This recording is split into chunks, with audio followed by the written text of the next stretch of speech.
Welcome to Guide Guru. We hope this video helps.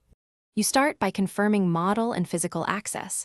Plug Chromecast into power and an HDMI port and switch TV input. Once done, make sure your phone is on the same Wi-Fi network or plan to use a temporary hotspot. Open Google Home and sign in. The app discovers devices automatically.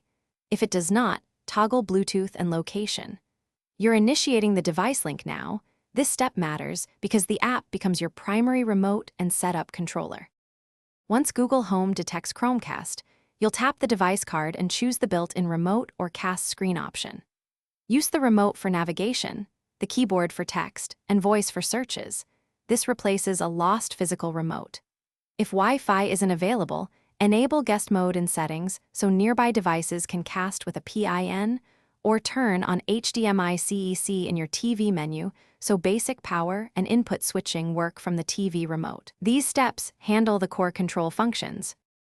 You finish by applying updates and testing playback from several apps to ensure control is solid.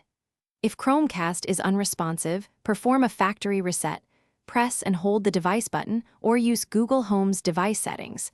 Then reconfigure from scratch. Make sure to restart your router and phone if discovery fails.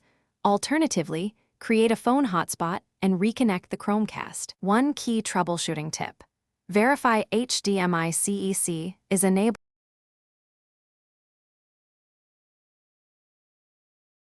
Thanks for watching. Consider subscribing if we helped you today.